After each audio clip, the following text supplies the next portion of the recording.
Donc, bienvenue à tout le monde et bonjour pour ces webinaires CPA. Alors, je vais faire quelques petits mots d'introduction du CPA, très brièvement. Formation que j'ai le plaisir de diriger avec Lilian Selmet sur la région Auvergne-Rhône-Alpes. Alors, le CPA, c'est un peu notre MBA à la française. C'est le centre de perfectionnement aux affaires, formation diplômante, niveau Master 2. Et la particularité du CPA, c'est que c'est un programme d'entraînement de dirigeants par les dirigeants. Ça, c'est un point de différenciation extrêmement important. On n'est pas à l'école. Et on prépare nos participants, nos apprenants, aux fonctions de la direction générale. Alors, c'est une formation qui a eu énormément de succès, qui en a toujours. 11 000 dirigeants sont formés au CPA en France. Alors, quelques points remarquables du CPA. D'abord, sa pédagogie, l'étude de cas en permanence et l'apprentissage par ses pairs, à travers un petit groupe d'une douzaine de participants, entre 10 et 15. La réflexion stratégique, bien sûr. Là, on s'appuie sur une méthodologie robuste. Et qu'on fait travailler à travers de multiples études de cas, dont certaines sont des cas réels, vécus et incarnés par ceux qui les ont menés. Un audit stratégique en situation réelle. Autre point fort du CPA, c'est une formation hors les murs. On travaille avec les officiers, enfin les anciens officiers de formation, Polytechnique, l'école de guerre, à travers des séminaires immersifs, où on vit des expériences ensemble. Et enfin, le développement personnel. L'être humain, un dirigeant n'est pas un ordinateur. C'est quelqu'un qui a des émotions, et ça, c'est important de bien se connaître, pour pouvoir être performant et pouvoir déployer ses décisions stratégiques, conduire le changement. Et donc pour ça, on fait intervenir notamment une psychothérapeute qui fait du coaching collectif et du coaching individuel. C'est 465 heures de travail sur une année, réparties en 12 séminaires de 2 jours et demi qui ont lieu à peu près une fois par mois, jeudi, vendredi, samedi matin. Prochain démarrage, novembre 2024 pour la prochaine cohorte, pour tous ceux qui seront admis. Alors, je suis ravi d'entrouvrir un peu la porte du CPA sur un sujet fondamental, maîtriser le financement de sa croissance, la croissance de son projet d'entreprise.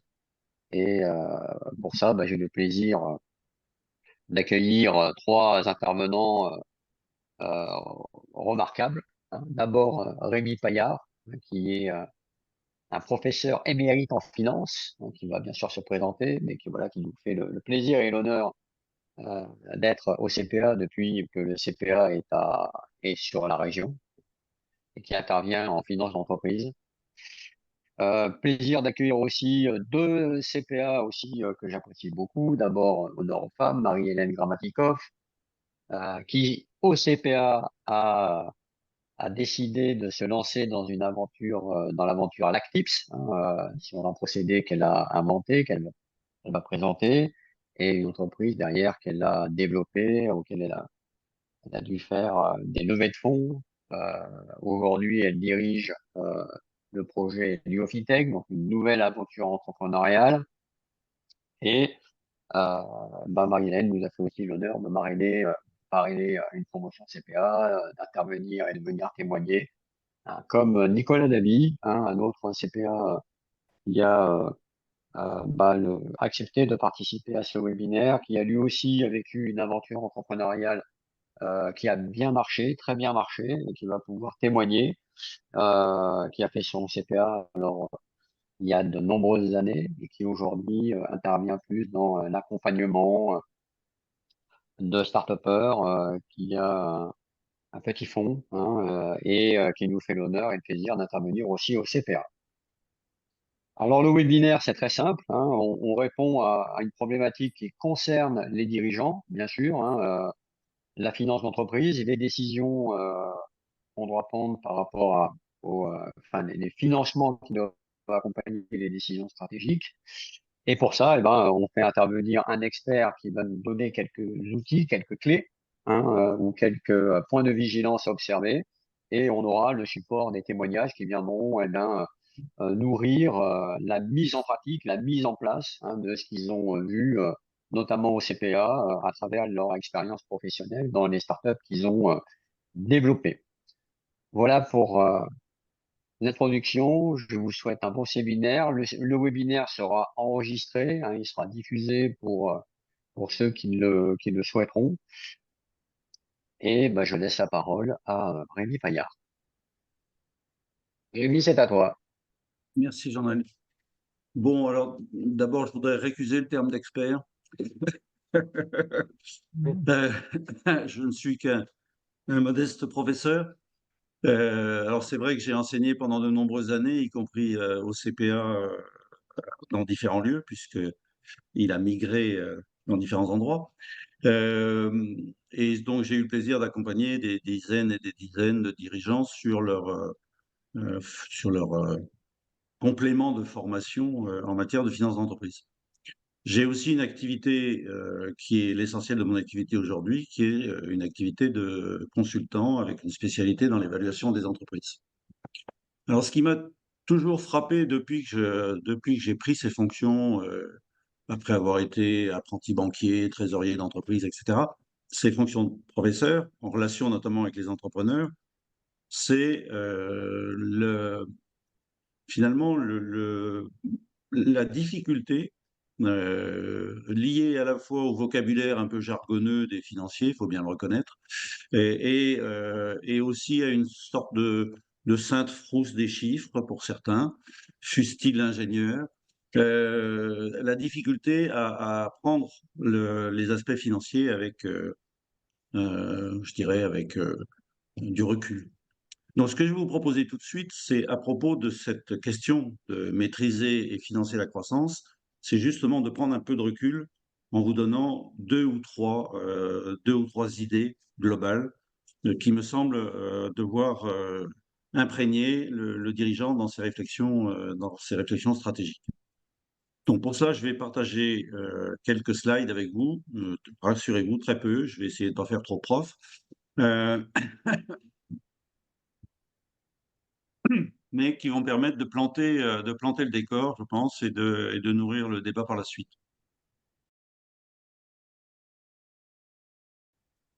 Voilà, le sujet, il est dans cette petite formule. Petit g, c'est le taux de croissance à laquelle l'entreprise peut aller sans avoir de problème financier majeur. Petit d, c'est la proportion du résultat net qui est distribué aux actionnaires. Et RFP, c'est la rentabilité des fonds propres.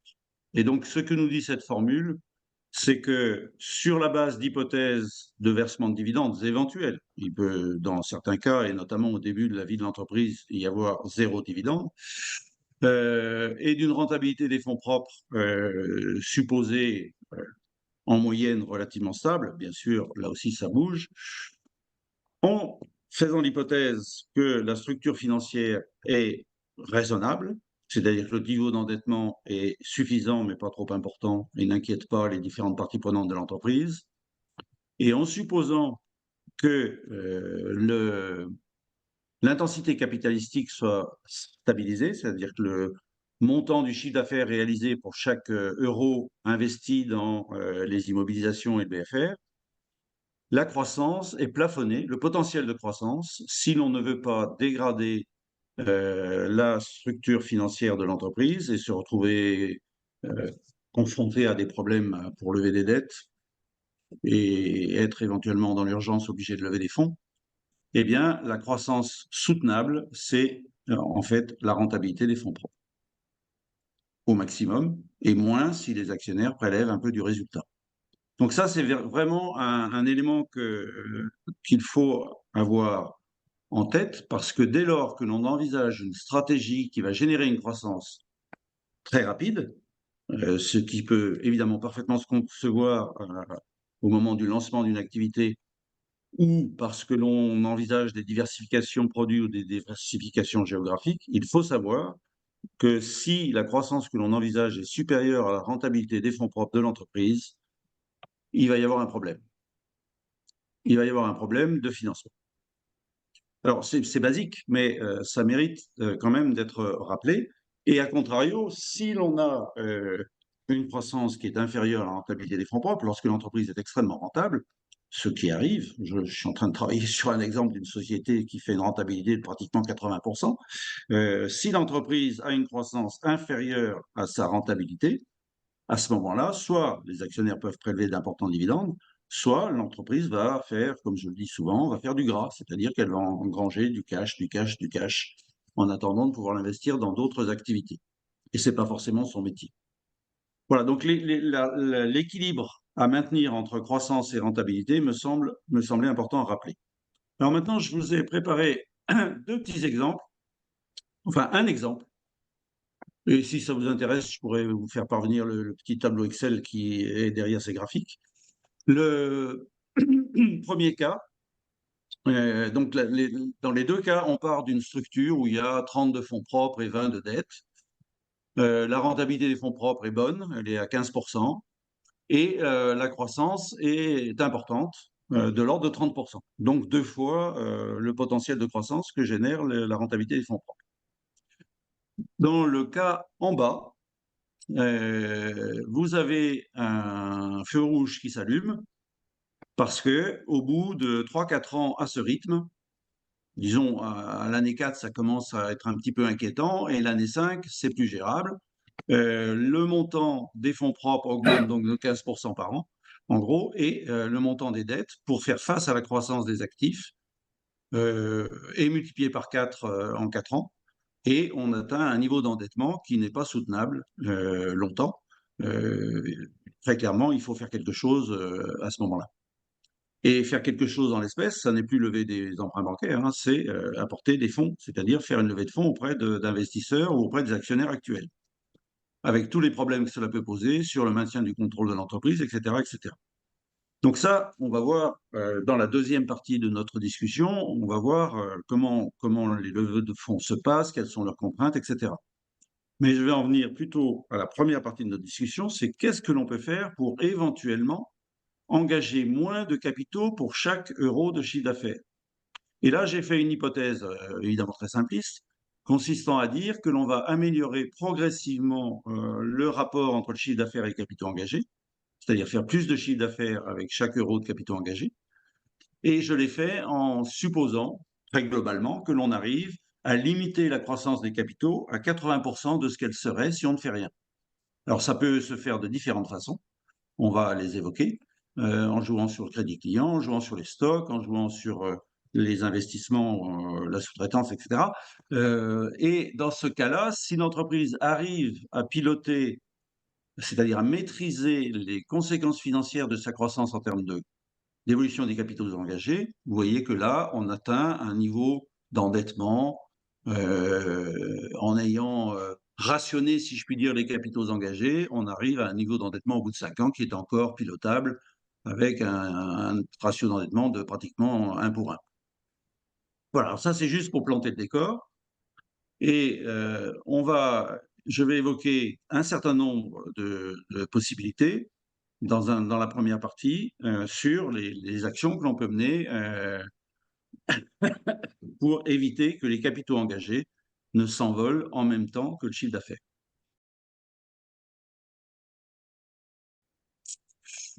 Donc, l'indicateur des financiers dans ce domaine, c'est ce qu'on appelle la rotation des capitaux, le rapport entre le chiffre d'affaires et les capitaux engagés. C'est l'inverse de l'intensité capitalistique pour les économistes parmi vous.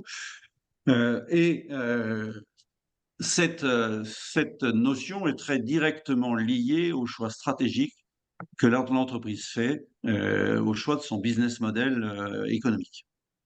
Alors, qu'est-ce qu'on peut citer en premier? Évidemment, le besoin en fonds de roulement, donc les actions qu'on peut mener sur le besoin en fonds de roulement. Donc, je parle par exemple du passage à des prestations sous forme d'abonnement avec paiement d'avance des abonnements, évidemment. Euh, je pense aux avances sur les contrats qui ne sont pas toujours négociées je dirais, autant qu'il serait possible de le faire. Je pense au choix des modes de paiement, et là, je pense que Nicolas aura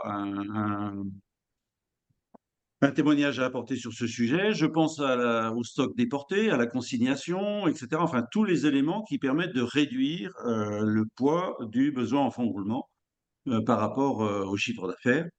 Et ces actions sont bon, il faut les mener, enfin, on peut les mener, on peut les envisager, alors, c'est toujours plus facile à dire qu'à faire, évidemment, hein, surtout quand on touche au contrat avec les clients ou les fournisseurs, mais il faut en tout cas y réfléchir. Et puis, dans la même logique, il y a le fait d'externaliser les capitaux engagés. Après tout, pourquoi porter tous ces capitaux engagés soi-même? On ne pourrait pas, si je puis dire, refiler la patate chaude à nos partenaires. Donc, c'est un des atouts de la sous-traitance que de permettre de ne pas investir et de confier aux sous-traitants l'investissement industriel. C'est la solution du financement des ventes qui permet de faire porter par le client le poids et le coût du crédit dont il a besoin. Et il y a sûrement d'autres formules auxquelles je n'ai pas pensé encore. Et là encore, toutes suggestions seront bienvenues. Et je pense que peut-être, Nicolas, tu pourrais témoigner maintenant là, sur ce que tu as mis en œuvre dans ce domaine. Oui, peut-être, effectivement. Donc, un rappel, là, je peux parler d'un projet qui s'appelle Hyperlink, intégrateur télécom, que j'ai créé avec deux associés. Donc, un métier qui consistait à aller voir des clients. Et à l'époque, entre 2006 et 2015, hein, puisqu'on a fait le closing, on a revendu l'entreprise en 2015. Durant cette période-là, donc, on installait chez des clients, on va dire essentiellement de la PME ou de la grosse PME, des systèmes de téléphonie sur IP et des systèmes et des liens Internet, hein, professionnels. Donc, typiquement, une structure de chiffre d'affaires avec euh, des, des ventes d'abonnements, ce qu'on peut retrouver en mode SaaS, en fait, y compris des gens qui sont dans la vente de logiciels. C'est-à-dire qu'on fait une vente, mais le revenu, finalement, la facturation est décalée dans le temps. Donc, sur un marché en forte progression, la téléphonie sur IP pour les entreprises est en forte progression. On avait des possibilités de croissance qui étaient importantes liées au marché, mais une problématique qui était de financement très claire, puisque décalage entre le moment de la vente et le moment de la facturation sur des engagements en général de 3 ans. Donc, comment faire pour financer cette croissance euh, de ce que, pour occuper le marché en plus, hein, très, très tentant, hein, parce que le marché est là.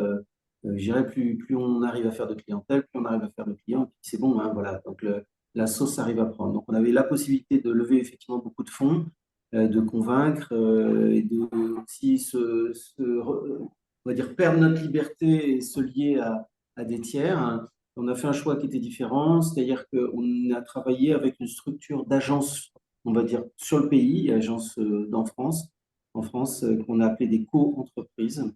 Et en fait, on a trouvé des gens souhaitant entreprendre, ouvrant, on va dire, leur agence sous forme d'une entreprise leur appartenant en partie, elle leur appartenait à 51%, et à 49% appartenant à Hyperlink, avec un partage des tâches et quelque part de la valeur.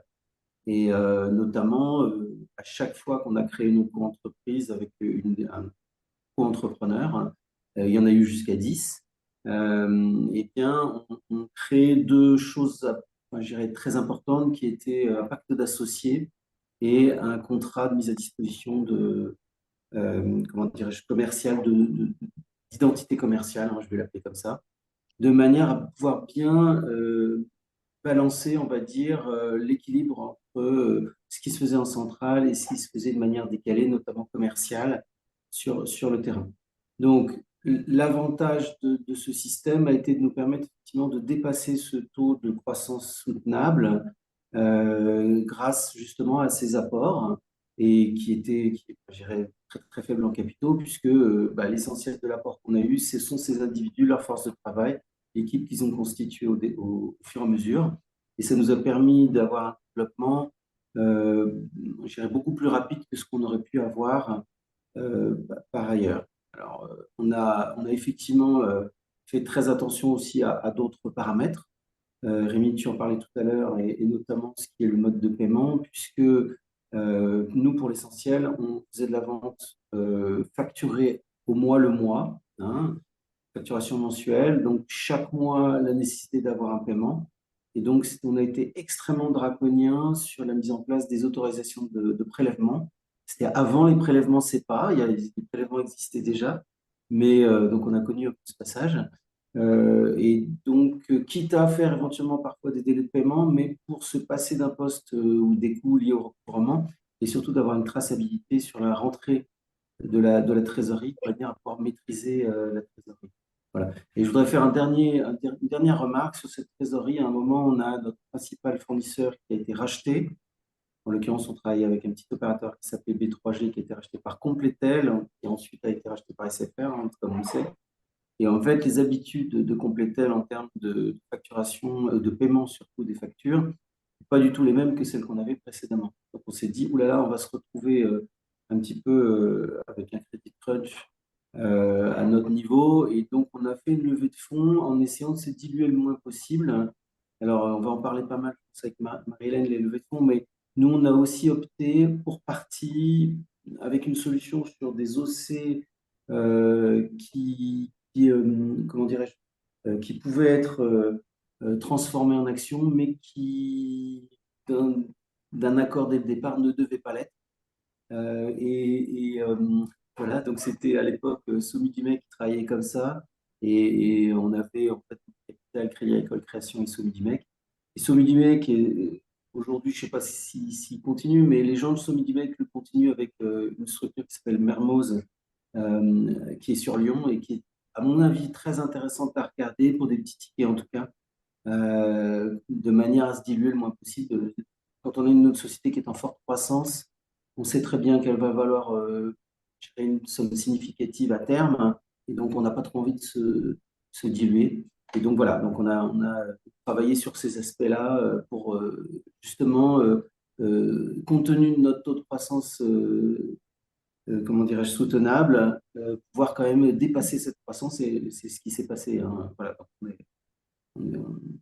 on a Merci. pu voilà, Merci Nicolas. accélérer. Il y a des cas où la contrainte financière et la nécessité de réduire les capitaux engagés conduit même à des choix stratégiques sur l'activité de l'entreprise. Et Marie-Hélène, tu pourrais peut-être évoquer maintenant le choix sur les matériels dans la société dans laquelle tu interviens maintenant.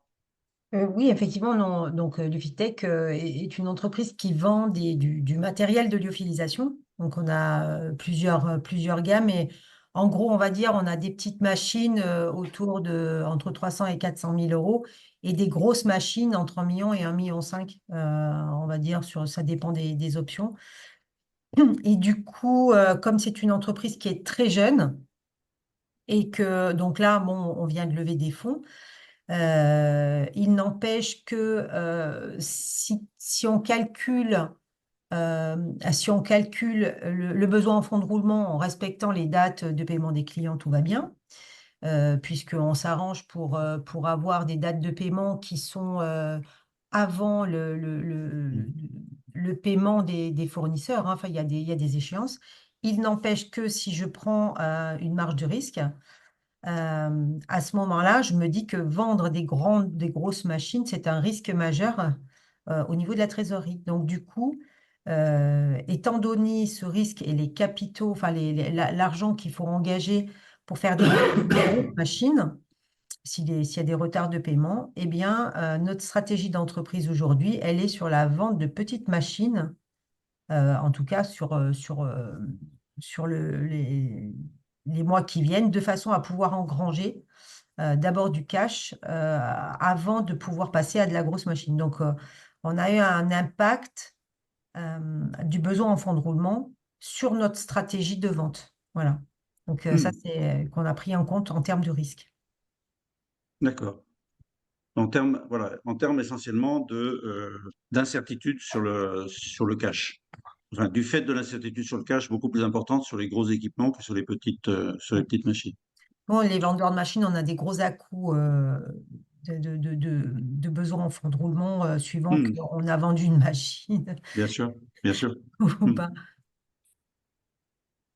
Ok, alors il arrive quand même que malgré toutes les actions que l'on peut mettre en place, il ne soit pas possible de respecter la règle que je proposais au départ comme guide stratégique et qu'il soit nécessaire d'ouvrir le capital.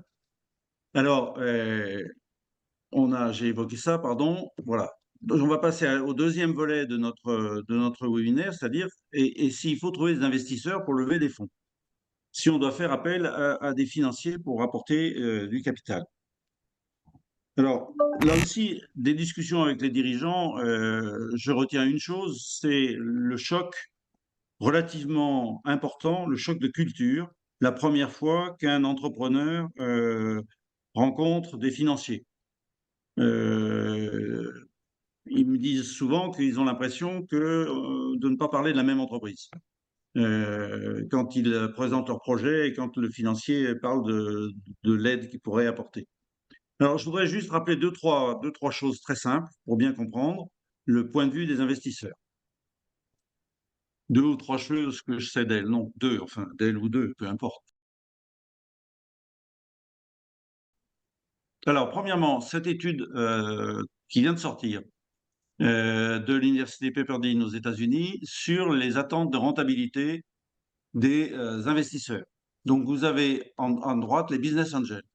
Regardez la ligne rouge simplement et vous voyez qu'à chaque fois la ligne rouge descend et ça vient de la maturité. Donc, la rentabilité attendue est plus importante quand l'entreprise est toute jeune ou même quand elle est en phase de création, c'est le seed money, ou quand elle démarre, la start-up, ou quand elle est en phase de démarrage, disons, avancée, il y a déjà une preuve de concept, il y a déjà des premiers clients, etc., ou bien quand elle est en phase d'expansion et plus tard. Et vous voyez que là, les rentabilités pour les business angels attendues, elles varient entre 35% et 20%. Ce sont des chiffres extrêmement élevés. Pour la catégorie des ventures capitalistes qui investissent dans ce genre d'entreprise-là, eh bien, la rentabilité varie entre 30% et 20% selon le stade de maturité de l'entreprise. Pour les investisseurs plus classiques, disons, on est toujours à 25, mais vous voyez, il y a une espèce d'impossibilité à franchir la barrière des 20% vers le bas, quoi. Hein, donc, la rentabilité attendue est extrêmement élevée. C'est le premier point. Pourquoi est-ce que cette rentabilité attendue est aussi élevée?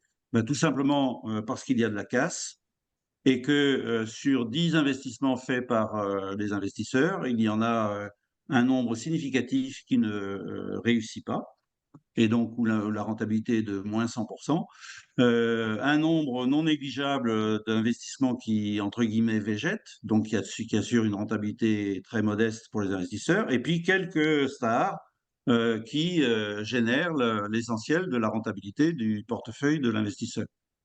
Alors, je ne vais pas ni essayer de les justifier, ni c'est simplement ce sont les faits.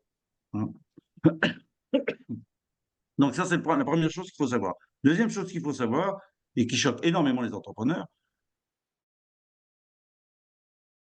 c'est que regardent par la fenêtre avant d'entrer par la porte. C'est-à-dire qu'ils regardent par où ils vont sortir avant d'entrer dans le capital. La première question qui se pose, c'est comment je vais faire pour revendre ma participation? Il faut bien comprendre que ces gens-là, leur métier, c'est d'investir pour quelques années. C'est absolument pas d'accompagner les entreprises sur des décennies. Donc, alors bien sûr, il y a des comportements différents d'un investisseur à un autre, etc. OK, mais globalement, la philosophie est toujours la même. Il faudra qu'on sorte un jour sur qui on va sortir et quand va-t-on sortir. Et donc, une règle à bien comprendre, c'est que, enfin, un mécanisme à bien comprendre, qui est un mécanisme purement arithmétique, c'est que plus c'est long, moins c'est rentable. Toute chose égale, d'ailleurs. Donc, si je prends un investisseur qui attend un multiple de sortie de 3, c'est-à-dire qui entend faire qui espère faire 3 fois la mise en sortant. Eh bien, s'il fait ça au bout de 3 ans, il a une magnifique rentabilité. Au bout de 4 ans, c'est superbe. Au bout de 5 ans, c'est excellent.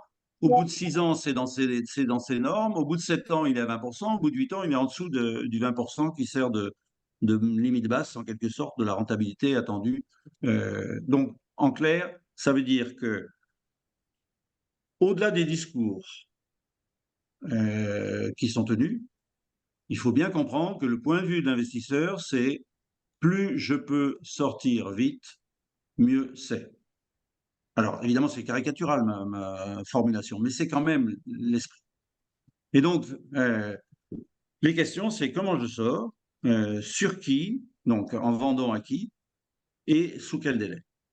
Voilà, les 3 questions que se posent les investisseurs, il faut bien comprendre ça pour pouvoir dialoguer avec eux en connaissance de cause.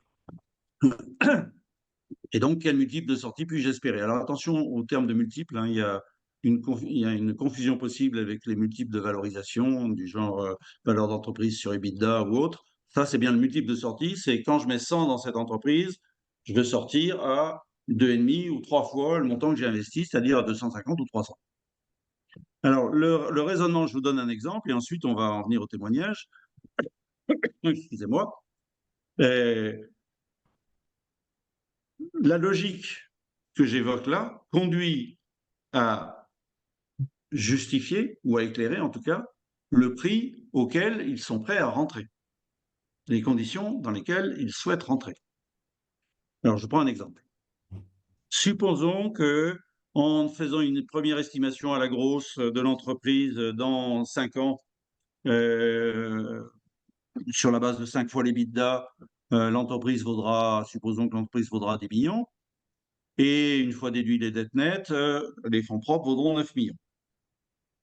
Hypothèse réaliste avec un business plan recadré, etc. Pour obtenir un multiple de sortie de 3, il faut que je rentre sur la base d'une valorisation post-monnaie, c'est-à-dire valeur y compris l'argent que j'apporte, de 3 millions. 9 millions divisé par 3. Si je dois injecter 1 million de capital pour permettre le développement de l'entreprise dont on parle, 1 million pour 3 millions de valeur post-monnaie, si je mets 1 million et que l'entreprise vaut 3 millions post-monnaie, j'aurai 33% des actions. Et c'est un seuil que les investisseurs ne souhaitent en général pas dépasser pour ne pas risquer d'être attaqués en gestion de fait en cas de sinistre.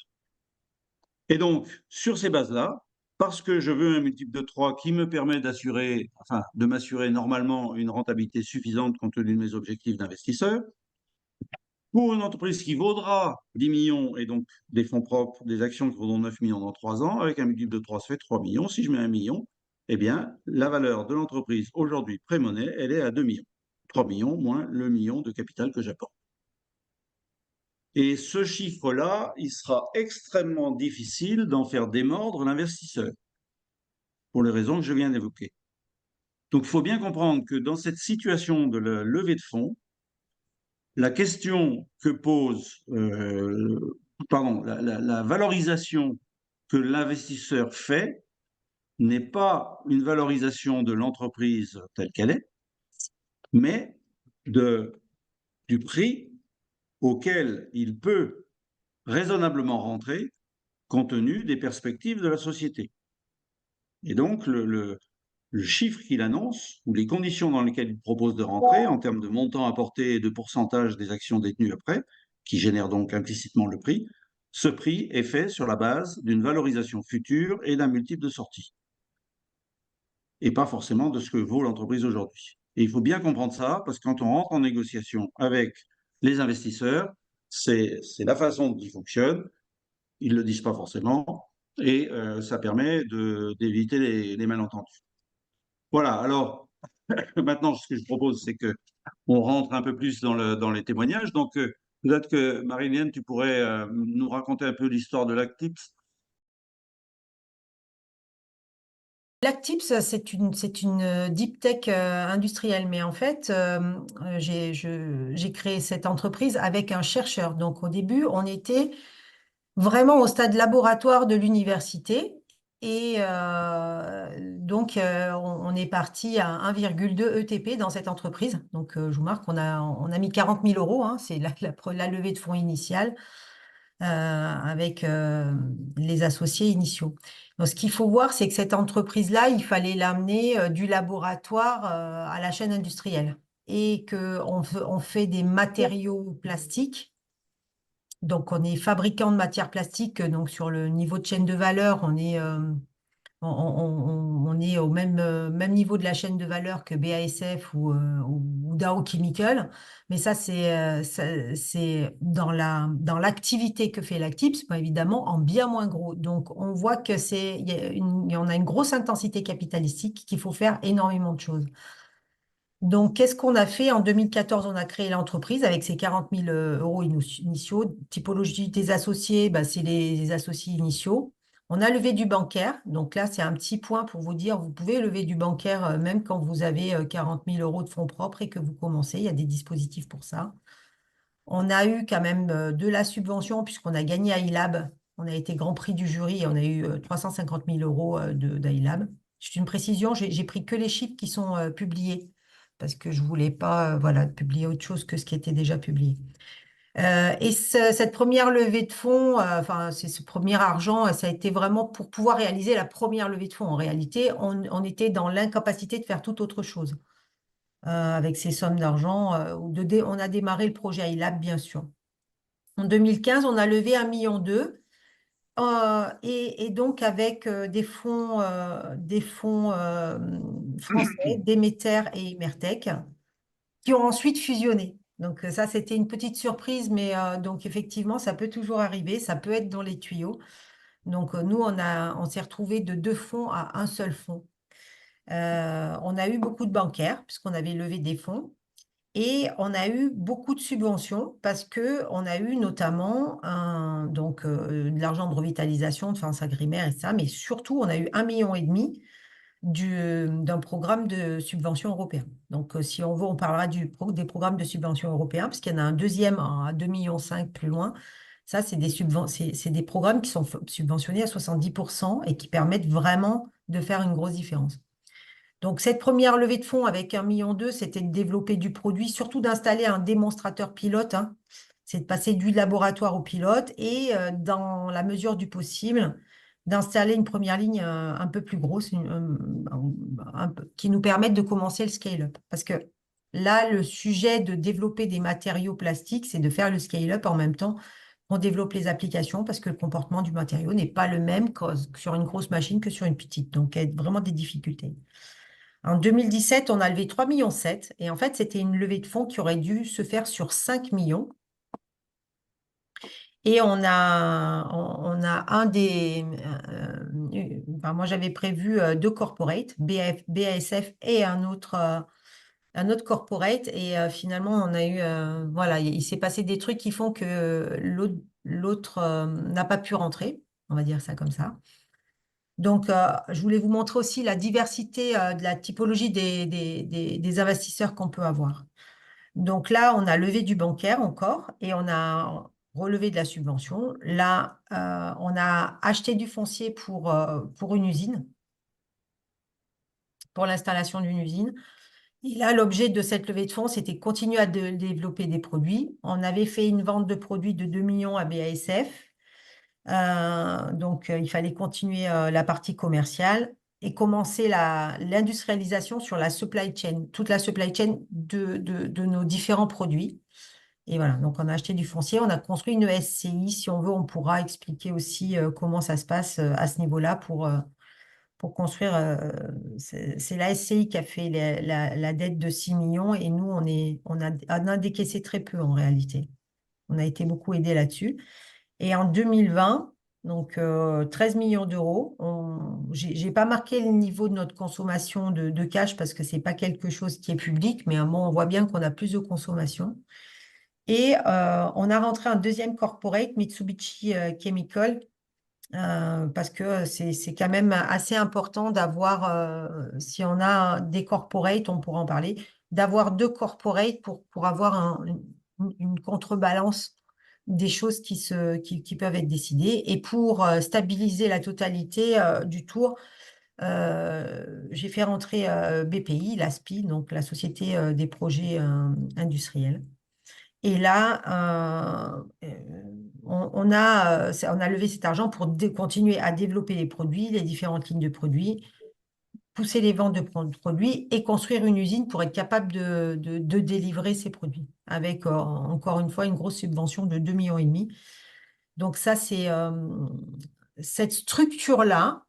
Cette structure-là de financement, elle est complexe à gérer, hein, parce qu'on a un gros poids de la dette. Et en même temps, les levées de fonds, à chaque fois, elles sont là pour stabiliser la structure financière de l'entreprise et permettent, c'est la levée de fonds qui permet l'endettement et qui permet l'obtention de subventions, en fait. Et la diversité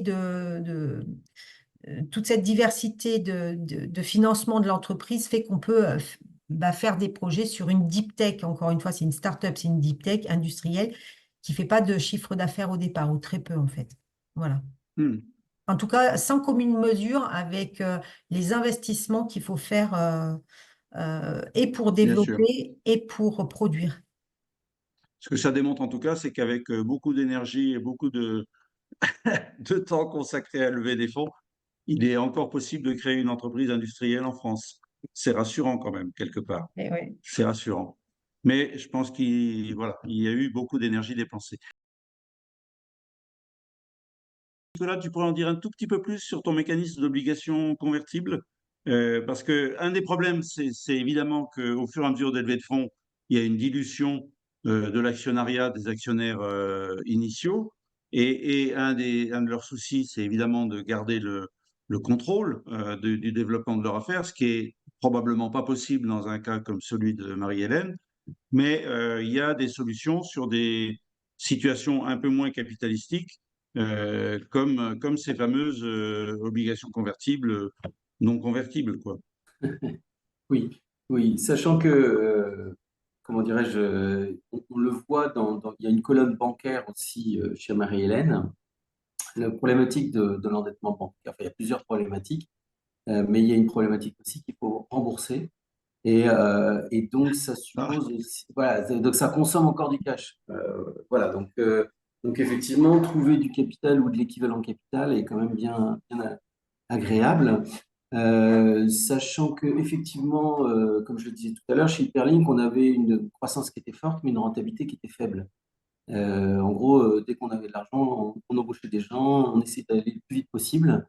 Et donc, à la fin de l'année, effectivement, on avait une situation où on était un petit peu, on va dire, bancal. Donc, certes, on avait du chiffre d'affaires dès le départ, mais on avait finalement peu de fuel pour pouvoir alimenter justement la croissance qui venait derrière. Donc, avec effectivement cette problématique de changement, enfin, je dirais d'un rachat d'un de nos fournisseurs, on s'est retrouvé effectivement dans cette situation de se dire qu'est-ce qui permettrait, en se diluant le moins possible, parce qu'on voit ce marché qui arrive, on voit cette croissance et on aimerait bien que la sortie soit sympathique. Donc, comment est-ce qu'on pourrait trouver des solutions de financement en se diluant le moins possible et en laissant au passage le moins possible de notre capital. Donc, effectivement, on a fait une levée de fonds avec le Crédit Agricole Création, avec ce mini-bec à côté. Crédit Agricole Création a voulu des actions, donc cas assez classique. Nous, l'augmentation de capital a porté sur 10% de notre capital. En l'occurrence, c'était en 2009. On a créé l'entreprise en 2006. On l'a vendue en 2015 avec 5 millions de chiffre d'affaires, 30 personnes. Et donc, 10% du capital. Et dans ces 10%, donc, il y avait une partie Crédit Agricole, des actions préférentielles aussi, hein, parce que souvent, alors Marie-Hélène a connu plein de choses aussi, mais il y a souvent des contraintes au-delà de simplement une part du capital que demandent les investisseurs. Donc, nous, en l'occurrence, on avait une situation qui permettait au Crédit Agricole d'avoir des actions de plus en plus préférentielles en matière de dividendes imposés avant le dividende même classique. Donc, une situation qui, quelque part, permettait au Crédit Agricole de penser qu'assez rapidement, on allait essayer de trouver une solution pour racheter leurs actions on rejoint ce que tu disais tout à l'heure, Rémi, c'est-à-dire que l'investisseur, il regarde beaucoup sa sortie, d'accord? Il ménage sa sortie, il travaille pour avoir une bonne sortie, et en tout cas pour avoir une sortie. Et puis à côté de ça, donc on avait Solidimec, armé de l'IUMM, le syndicat de la métallurgie, bien connu dans le domaine aussi de l'informatique. Et donc leur participation a été, comment dirais-je, sous quelque chose que nous, on a vu, nous actionnaires, comme d'une certaine façon après in fine. C'est-à-dire que durant la partie en fait de chaque année où on est accompagné, on a un paiement d'un taux d'intérêt qui correspond à la somme qui a été mise en, on va dire, enfin, un taux d'intérêt sur la somme qui a été mise à disposition et qui a permis de mettre en place ces OC. Donc Somidimec, en l'occurrence, a pris une action simplement pour être aux AG, d'accord, pour être présent. Le reste étant en obligation convertible, et effectivement, dès le départ, ils nous ont dit on ne convertira pas. On a fait un accord en ce sens. Euh, et du coup, on a payé un taux d'intérêt annuel, à l'époque de 6%. Aujourd'hui, ça se pratique à peu près sur ces eaux-là. Et lors du débouclage et de la vente de l'entreprise en 2015, eh bien, en fait, on a payé un supplément de 6% annuel rétroactif pour la non-conversion des actions. Mais ça nous a permis de conserver ces actions et du coup de les revendre très très bien et donc d'éviter notre dilution. Alors comme je disais aujourd'hui, Somidimec, je ne sais pas s'ils le font encore, mais les gens de Somidimec ont créé Mermoz Finance qui travaille aussi selon cette même logique. Euh, et, et comment dirais-je, ça suppose quand même de présenter un niveau de risque faible, d'accord? Ça ne s'adresse Ouais, pas à tout le monde. Voilà, c'est ouais, ça qui est fondamental parce que l'espérance, en gros, de celui qui met des billes, c'est que l'entreprise sera toujours là à terme. Souvent, ils mettent des termes assez longs, 6, 7 ans hein, pour le coup. ouais. Voilà, donc leur idée, c'est d'avoir très très peu de casse en échange. Eh bien, c'est un outil notamment pour des sociétés avec une certaine croissance et avec cette vision de se diluer le moins possible, est vraiment très utile. Ok, merci. Je pense que c'est largement le temps de répondre à des questions euh, si vous en avez. Je ne sais pas s'il y a des questions qui ont été posées sur le chat ou D'abord, non. Pour le moment, j'ai d'accord. pas de questions, mais on peut ouvrir du coup à Jean-Franck, Sony, Olivier. Est-ce qu'il y a des questions? Vous pouvez soit les poser oralement, soit les noter sur le chat. Moi, j'ai peut-être une question pour Marie-Hélène. Dans le choix de ces levées de fonds, on a vu, on voit qu'il y a des industriels. Est-ce que ça participe à une réflexion particulière? Est-ce que c'est associé voilà, à des volontés d'implantation, de développement aussi réfléchies en amont? À- Oui, donc complètement à un moment donné, je voyais bien qu'au niveau de la filière où j'étais, il me fallait m'adosser à des gens qui étaient plus gros que moi. Et donc, mon espoir, mon espoir, ça n'a pas toujours été réalisé, mais en gros, mon espoir, c'était que on, on puisse bénéficier et c'est de ça qu'il s'agissait, de possibilités d'implantation, de possibilités d'utilisation de la force commerciale, des réseaux qui étaient déjà existants de revente. On voit bien que et BASF et Mitsubishi Chemical ils sont au même niveau de la filière que nous, c'est-à-dire ce sont des inventeurs, des fabricants de matières plastiques, matières premières. Donc, tout à fait, il y avait un gros choix stratégique. L'entrée de Mitsubishi, ça a fait suite aussi à la fermeture, donc un changement de notre environnement, hein, donc qui était la fermeture des frontières pour les plastiques usagés en Chine. Et le Japon pâtissait d'une voie unique de sortie de leurs déchets plastiques vers la Chine. En plus, c'est une île, donc ils ont très peu de possibilités de traiter eux-mêmes. Et ils se sont retrouvés du jour au lendemain avec des montagnes de plastique qu'ils enfouissaient en mer. Donc, voilà, c'est quand on entend une information comme ça, on se dit, là, je veux aller au Japon. Donc, je suis partie au Japon. Effectivement, j'ai creusé un petit peu et j'ai fait des deals au Japon. Donc, j'ai fait des partenariats au Japon pour distribuer le produit, etc. Et je cherchais un gros partenaire japonais. Et le gros partenaire japonais dans les matières plastiques, c'est Mitsubishi Chemical. Euh, il est clair que dans mes choix, j'ai jamais été bien mesurée. J'ai toujours un peu tapé tout en haut. Je dois manquer un peu de mesure. Mais en même temps, ça donne une grosse puissance, je dirais, à une entreprise qui est toute petite, qui est vraiment, voilà. Donc, moi, je suis sortie de l'Actips en 2021, 22. Donc, c'est quand même une entreprise qui fait 60 personnes. D'avoir BASF et Mitsubishi Chemical à son capital, ça veut quand même dire des choses et ça rassure les autres clients et ça donne quand même des perspectives. C'est pas que de l'argent. De façon globale, moi, je recommanderais de ne pas prendre les gens que pour l'argent. Il faut qu'ils apportent autre chose.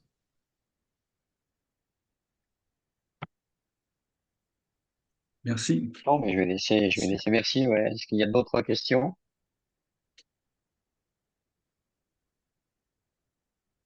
Oui, une chose que je dirais pour complémenter ce que disait Nicolas sur la dilution, je sais qu'on a souvent cette discussion avec Nicolas sur la dilution. Bon, il y a les typologies d'entreprises qui comptent, c'est-à-dire une entreprise dans laquelle on peut garder, qui a une intensité capitalistique moins importante et dont la croissance, elle peut être, je dirais, menée de façon mesurée, pas par saut technologique, pas par on peut mieux euh, contrôler ou maîtriser sa dilution. Sur une entreprise qui est une deep tech industrielle, moi j'ai pris le parti de financer vraiment du haut de bilan, enfin du fonds propre, pour pouvoir mener cette intensité d'investissement qu'il faut faire. Et en me disant, bon, ben, c'est comme ça, cette entreprise, je ne vais pas en garder la majorité et je vais même la perdre assez rapidement parce que c'est l'intensité capitalistique d'une entreprise qui commence par rien, où il y a besoin de beaucoup de fonds pour pouvoir développer le business, pour pouvoir développer la technologie. On a besoin de se diluer et à ce moment-là, je dirais qu'il vaut mieux choisir un investisseur qui apporte quelque chose, qui apporte une accélération plutôt que de choisir enfin, le mieux disant au niveau de la valorisation. Voilà. Tant pis pour la dilution. C'est conséquence. C'est une conséquence, ouais. Ok. J'avais une petite question, si je peux me permettre, hein, mais Mitsubishi est sorti. Est-ce que Non, c'est non. lié à... Non, ils sont toujours là? Ils sont toujours là. Tout le monde est toujours là. D'accord, d'accord, très bien. D'autres questions à Rémi, à Nicolas,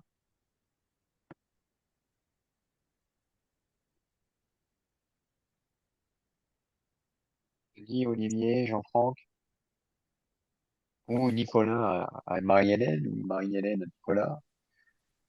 Euh, De mon côté, j'avais pas de questions. Mais par D'accord. contre, j'ai trouvé très intéressant par rapport à la position des investisseurs. Et ça, je le palpais pas, de part parce que moi, je suis dans un secteur public et on est sur un groupement de coopération sanitaire.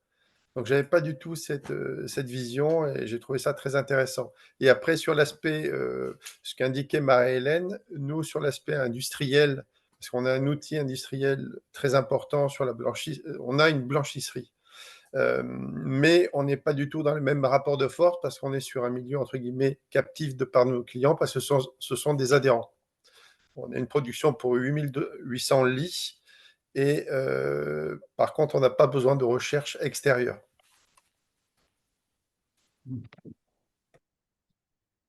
Et comment financez-vous les investissements industriels que j'imagine relativement lourds quand même pour ce métier? Alors, on a une très très grosse part de fonds propres. Mm. On a cette chance. C'est-à-dire que sur l'outil de production que l'on a, comparé aux autres, on a un très fort gain sur les énergies. Ce qui peut surprendre, c'est parce qu'on est branché sur un incinérateur et on Ah. a, on a une production vapeur qui est pas leur biais. Et Hmm. c'est un très très gros avantage. Donc on a Donc vraiment vous avez un avantage compétitif qui vous permet de retirer de l'activité une rentabilité élevée, qui permet d'accumuler des fonds propres et de faire face aux investissements industriels nécessaires. voilà, c'est ça. C'est ça notre chance et D'accord. notre force. Hmm. Très bien. Outre les bénéfices Important, ouais. écologiques, évidemment. Oui, Hmm. ils sont très importants et on a fait une très grosse étude sur aussi notre position écologique et on a le problème du textile actuellement, c'est-à-dire parce qu'il est produit en Inde euh, et après il y a le retour du textile. Et ça, c'est un gros problème pour nous. Et on a trouvé maintenant des filières par contre de recyclage pour abaisser cette pression. D'accord. Jean-Noël, tu peux peut-être clôturer la Peut-être séance? faire un mot de conclusion d'expert, peut-être de Rémi, et puis moi je fermerai, oui, le webinaire. Est-ce que tu as un mot de conclusion, Rémi, par rapport à... Je trouvais en tout cas très inspirant, très instructif les deux témoignages, hein, deux témoignages vraiment extrêmement différents, hein, sur d'ailleurs Hmm. des entreprises de taille Ouais.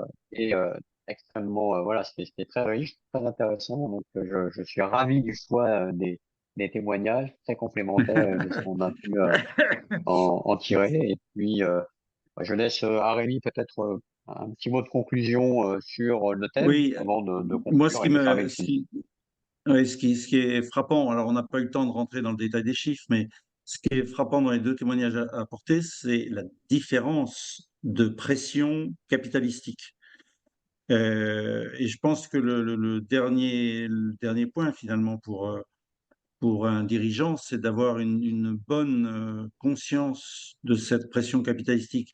Et je dis ça d'autant plus que quand je fais mes cours, je pose en général aux participants un certain nombre de questions indiscrètes du genre c'est quoi le coût du capital de votre entreprise ou bien c'est quoi le montant des capitaux engagés dans votre business et si j'en viens à la question, et c'est quoi la rotation de vos capitaux, c'est-à-dire le rapport entre le chiffre d'affaires et les capitaux engagés, j'ai en général pas de réponse.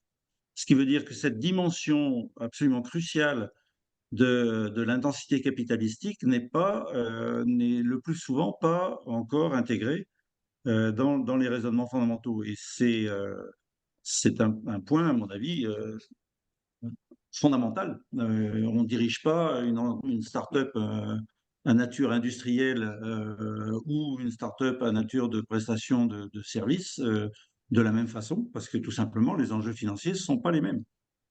Et puis alors, après, à l'intérieur de chaque business model, il y a à creuser et à faire preuve d'imagination pour essayer de limiter au maximum le montant des capitaux engagés sans détruire, bien sûr, l'ADN de l'entreprise. Voilà.